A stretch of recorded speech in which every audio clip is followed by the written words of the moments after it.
It is 6 p.m. here in Cairo, time for Egypt News, and we start straight away with the main headlines. President Abdel Fattah al-Sisi inspects the undergoing construction works at a number of road and bridge projects. Iraq's top Shiite cleric urges the security forces to avoid using excessive force to quell the unrest.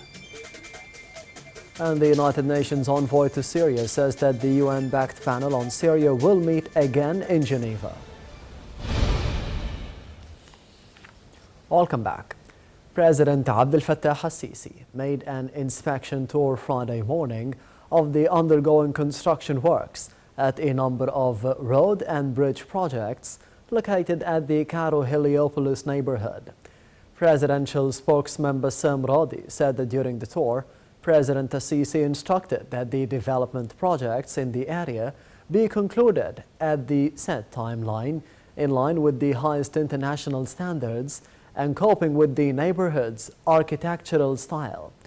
The targeted projects include an upgrade of El Marghani Bridge, an integrated development of As-Saba Umarat, Ruqsi, Safir, Haroun and At-Tagnit squares, in addition to the traffic access through Al Khalifa Al Ma'moon, Al Nuzha and Abu Bakr streets.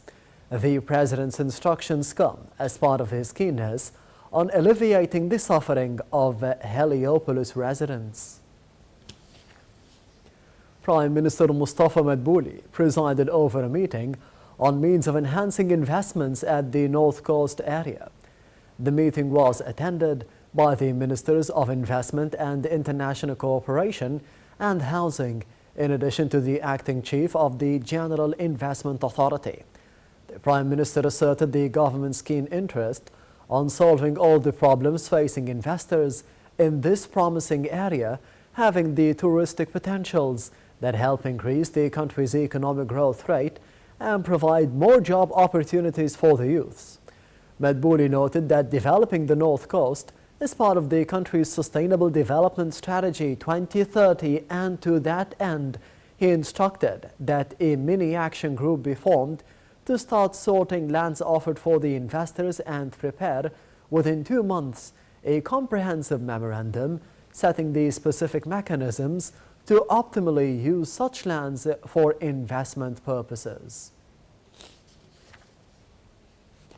Prime Minister Mustafa Madbouli witnessed the closing ceremony of the International Conference of Egyptology organized by the Ministry of Antiquities at Salah ad-Din Castle and attended by a number of ministers, members of parliament and high-ranking officials. Addressing the ceremony, Minister of Antiquities Khalid Al-Anani said that the Egyptian antiquities won an unprecedented political and financial support from the country's political leadership, noting that over the past years, Egypt witnessed the implementation of renovation and development projects of many museums across the country. Al-Anani added that the antiquity file is on the top of the government's priorities, describing it as a main factor in activating the tourism sector.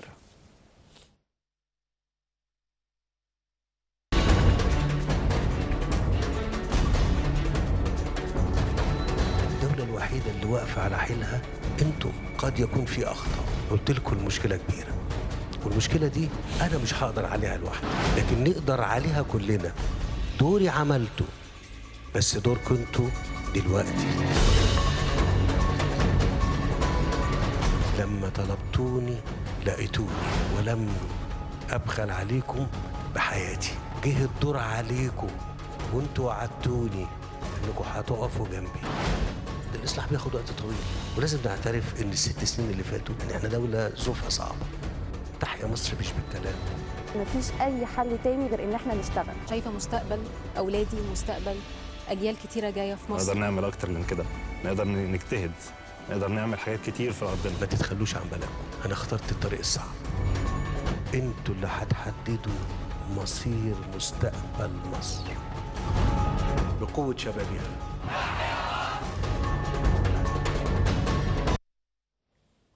Welcome back. The General Commander of the Armed Forces, Minister of Defense and Military Production, General Mohammed Zaki, returned home, wrapping a short official visit to Greece.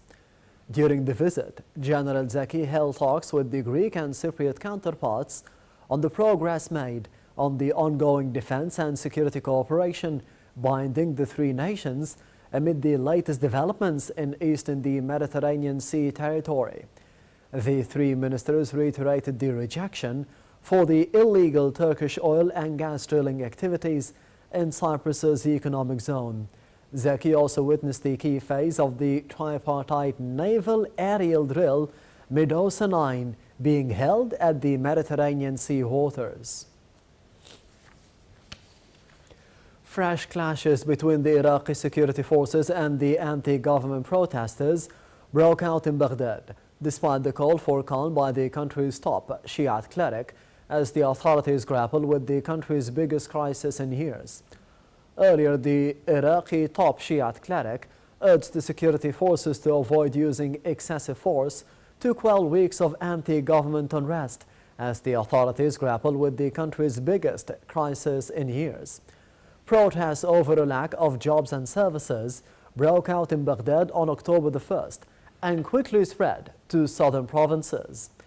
Grand Ayatollah Ali as-Sistani held security forces accountable for any violent escalation and urged the government to respond as quickly as possible to the demonstrators' demands. Thousands of high school students across Lebanon skipped the classes for the third day in a row to carry on the flame of the country's anti-graft movement. Lebanon has since October the 17th been gripped by massive protests demanding a complete revamping of the political system they say is corrupt and inept. With the youth unemployment running at over 30%, school students have joined en masse since Wednesday, demanding a better country so they don't have to immigrate. Across Lebanon, students protested outside the state institutions and the banks. United Nations envoy to Syria said that the UN-backed panel on the country will meet again in Geneva later in November after it met for the first time seeking political reconciliation following 8.5 years of war. The details in the upcoming report. UN envoy Geir Pedersen concluded an opening round of talks on the political future of Syria on Friday meant to bring political reconciliation after 8.5 years of war, saying they went better than expected and would reconvene later this month. Pedersen said the delegates to the Constitutional Committee from the government, opposition and civil society addressed them with professionalism. He added that the next round of discussions will start on November 25th. He highlighted the discussions focused on issues of sovereignty, territorial integrity and terrorism without going into details. There is no immediate deal on the release of thousands of detainees in the country, one of the points that Pedersen had previously said was an important step needed to build confidence between the parties. Meanwhile, Turkish Interior Minister said that Turkey will start sending foreign Daesh terrorists back to their home countries next week. Turkey had nearly 1,200 foreign members of Daesh terrorist group in custody and had captured 287 during its recent operation in northern Syria.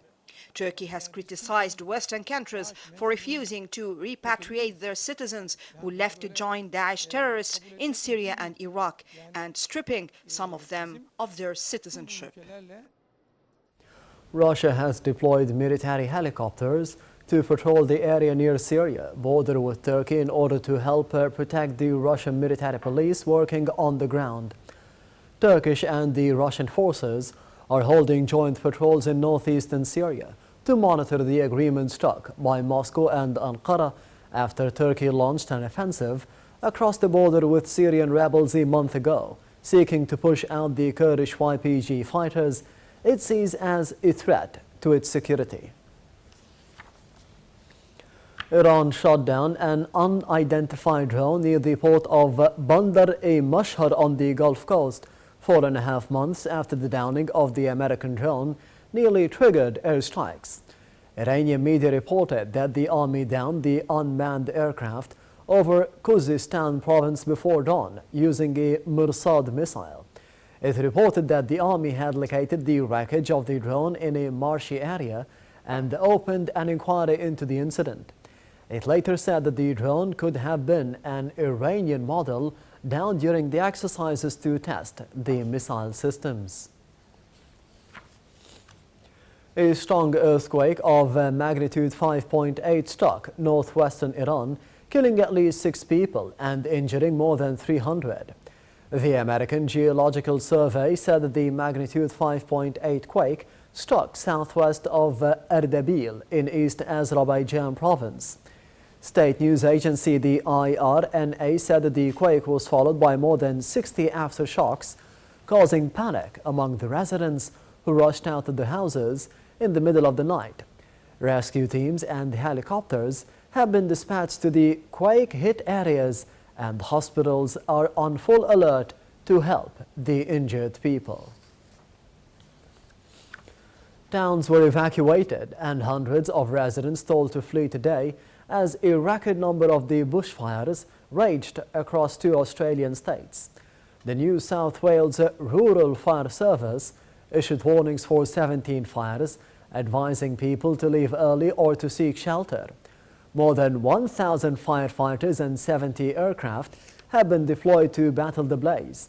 This is one of the Australian worst bushfire seasons, with a record number of emergency warnings and the firefighters battling dozens of fires.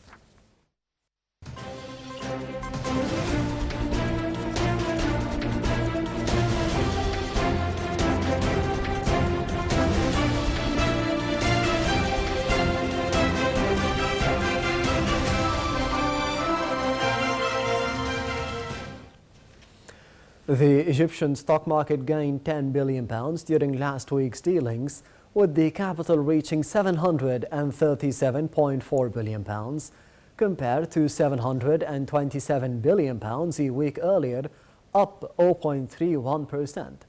A weekly report released by the stock market showed the collective rise in the bourse indices, with the benchmark EGX30 index adding 1.6%. The medium-capped index, the EGX70, and the more expanded index, the EGX100, were also up 1.6%. Representatives of the Ministry of Industry and Trade, as well as the Ministry of International Cooperation, met with the American delegation and reviewed means of putting into effect the Prosperity for Africa initiative. The initiative was announced by the American President Donald Trump last year with the attendance of members of the American Embassy in Cairo. During the meeting, both sides represented investment opportunities as well as the joint cooperation. The head of Japan's largest refiner said that the Japanese companies are unlikely to invest in Saudi Aramco's initial public offering, the IPO, because it is difficult to evaluate the value of the world's biggest oil company. The remarks from the head of the Japanese company underscored the potential challenges for the IPO, which Aramco has announced is going ahead, although the oil giant has released few details. Sources have said that Aramco could offer 1 to 2% of the shares, raising as much as $20 billion to $40 billion. Moody's Investor Service has downgraded the Lebanese rating to Caa2, citing the increased likelihood of a debt rescheduling it would classify as a default following protests that toppled the government and shook the investor confidence. Moody's said that the Lebanese issuer rating, which was lowered from Caa1, remained under review for the downgrade. Moody's classifies the Caa ratings as very high credit risk. Also, the World Bank urged Lebanon to form a new government quickly, warning that an economic downturn would deepen poverty and worsen unemployment.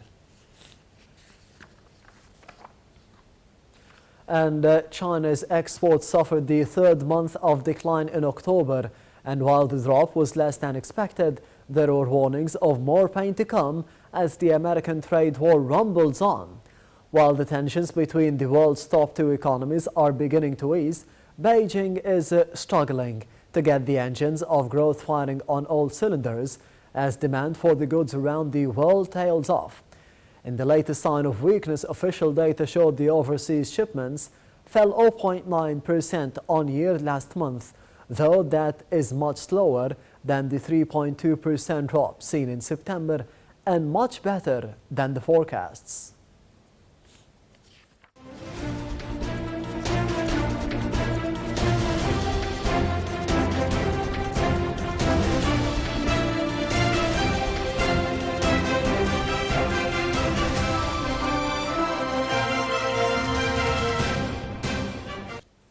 The African Under-23 Cup of Nations kicks off today in Egypt and will last till the 22nd of November.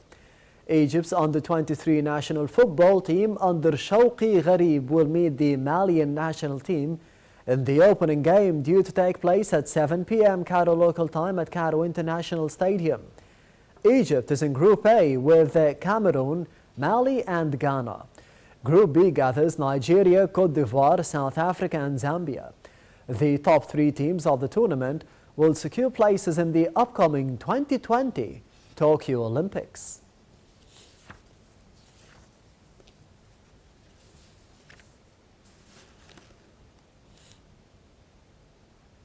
And Boston guard Kemba Walker scored 14 points in the emotional return to Charlotte as the Celtics notched the sixth straight NBA victory 108-87 over the Hornets. Jason Tatum led the Celtics with 23 points and Gordon Hayward added 20 points and 10 rebounds. Walker connected on just 4 of the 12 shots from the field, missing the first 6 shots before he scored the first field goal early in the third quarter.